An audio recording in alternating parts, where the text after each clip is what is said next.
Assalamu alaikum second year biology students. Today we are continuing your chapter number 18 chemical coordination and our topic is pituitary gland. अच्छा, इसको हाइपोफाइजिस भी बोलते हैं। ठीक है, सबसे पहली बात तो कि पिट्यूटरी ग्लैंड इतना स्मॉल ग्लैंड होता है जो हमारे हाइपोथैलेमस के बिल्कुल नीचे लोकेट हुआ हुआ होता है। ठीक है, और उसकी एक स्टॉक से बेसिकली कनेक्ट हुआ हुआ होता है। अच्छा, anatomically the pituitary gland consist of two distant lobes और पार्ट्स, यानी कि अगर हम स्ट्रक्चरली बात करें तो पिट्यूटरी ग्लैंड के दो पार्ट्स होते हैं।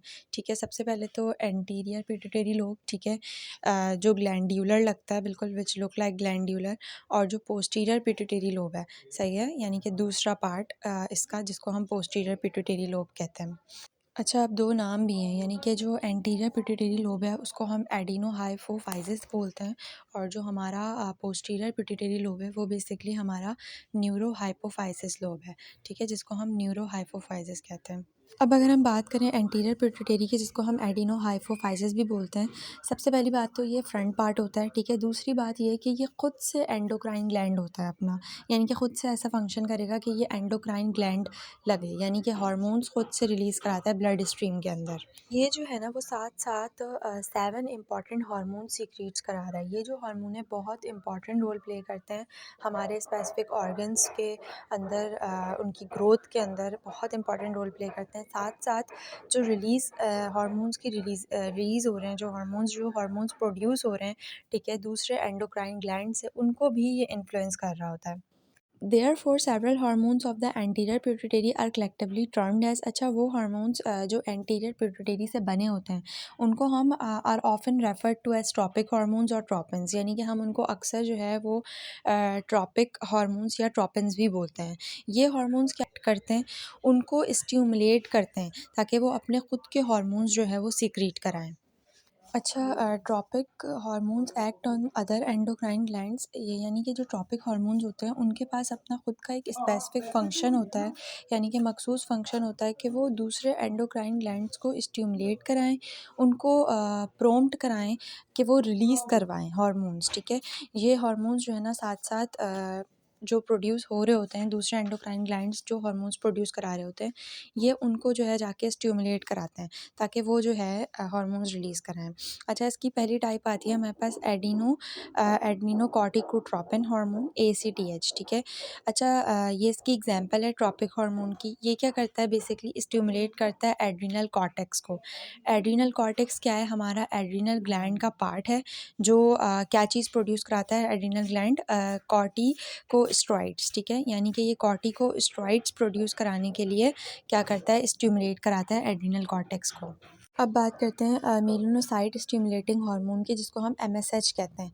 ये क्या करता है, बेसिकली ये भी जो है वो इसी का पार्ट है, सही है, एंटीरियर पिट्यूटरी ग्लैंड का, और ये बहुत इंपॉर्टेंट रोल प्ले करता है प्रोडक्शन और स्प्रेड ऑफ मेलानिन की।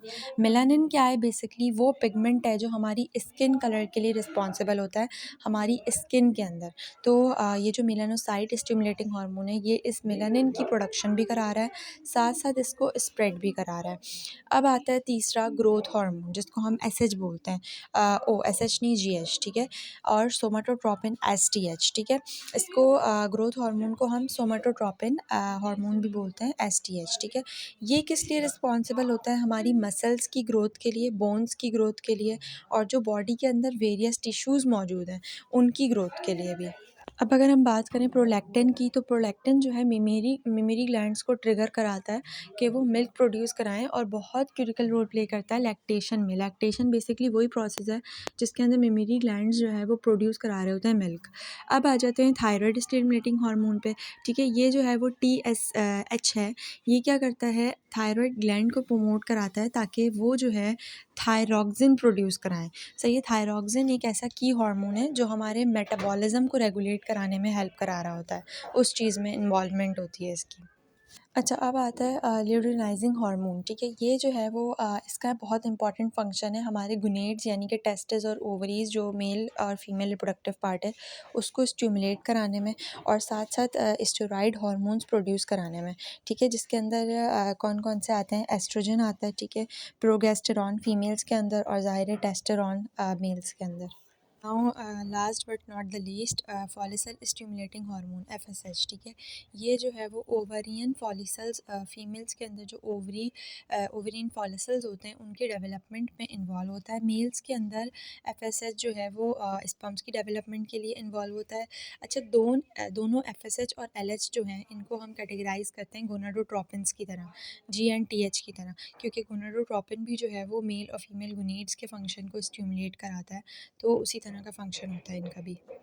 अच्छा, अब बात कर लेते हैं पोस्टीरियर पिट्यूटरी ग्लैंड की, जिसको हम न्यूरोहाइपोफाइसिस भी बोलते हैं। ये बेसिकली क्या है, अच्छा जो एंटीरियर था वो फ्रंट पार्ट है, ये पिट्यूटरी ग्लैंड का बैक पार्ट है, सही है, जिसको हम पोस्टीरियर पिट्यूटरी कहते हैं, ठीक है।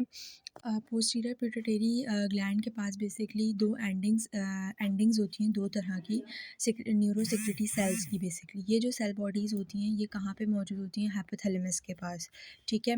अच्छा, यहाँ पे दो हार्मोन्स भी दिए हुए हैं, सही है, दो स्पेसिफिक हार्मोन। सबसे पहले एंटी डायरेक्टिक हार्मोन ADH और ऑक्सीटोसिन, ठीक है। ADH जो है बेसिकली हमारी बॉडी के अंदर वाटर के बैलेंस को कंट्रोल करता है, ठीक है। जैसे भी वाटर का अमाउंट है उसको रिड्यूस कराता है, सही है, एक्सीड कराता है यूरिन के ज़रिए, और फिर वाटर का जो बैलेंस है वो कम हो जाता है हमारी बॉडी के अंदर। अगर हम बात करें ऑक्सीटोसिन की, तो वो भी बहुत सारे वेरियस फंक्शन में इन्वॉल्व होता है, जैसे हमारे सोशल बिहेवियर और रिप्रोडक्टिव बिहेवियर्स को रेगुलेट करता है, ठीक है। जब यहाँ पे एक स्टेटमेंट लिखी हुई है कि these hormones are release from here, इसका मतलब ये है कि ये जो हार्मोन्स होते हैं ये हाइपोथैलेमस के ज़रिए प्रोड्यूस होते हैं और फिर वहाँ पे स्टोर किए जाते हैं जब तक इनकी ज़रूरत नहीं होती, सही है। तो हम इन सिंपल टर्म्स कह सकते हैं कि हाइपोथैलेमस जो है वो इन हार्मोन्स को बनाते हैं और फिर उनको जब तक अपने पास रखते हैं जब तक वो एक्शन के लिए रेडी ना हो। यहाँ पे थोड़े से फंक्शंस लिखे हुए हैं ADH के और ऑक्सीटोसिन के। ADH के तो मैंने बता दिया कि वाटर का लेवल जो है वो बैलेंस करता है बॉडी के अंदर, डिहाइड्रेशन होने से बचाता है साथ साथ। अच्छा, जो ऑक्सीटोसिन है इसके दो मेन इफेक्ट्स हैं, ठीक है। ये यूट्रस की कॉन्ट्रैक्शंस को स्टिमुलेट कराता है, जब लेबर हो रहा होता है, डिलीवरी हो रही होती है, उस टाइम ये यूट्रस की कॉन्ट्रैक्शन को स्टिमुलेट कराता है। साथ साथ ये ब्रेस्ट टिश्यूज़ को भी प्रोमोट कराता है, उनकी कॉन्ट्रैक्शंस को प्रोमोट कराता है ताकि वो लैक्टेशन फैसिलिटेट कराएँ चाइल्ड बर्थ के बाद, ठीक है। लैक्टेशन वो प्रोसेस है जिसमें क्या कहते हैं, मिल्क की प्रोडक्शन होती है, सही है। अच्छा, साथ साथ ऑक्सीटोसिन का एक और फंक्शन लिखा हुआ है कि ये एज अ केमिकल मैसेंजर भी ब्रेन के अंदर जो है वो सर्व कर रहा होता है और बहुत सिग्निफिकेंट रोल प्ले करता है सोशल इंटरेक्शंस को इन्फ्लुएंस कराने में, और जो हमारा बिहेवियर है, बातचीत है, उस सब चीज़ों में बहुत सिग्निफिकेंट रोल प्ले कर रहा होता है।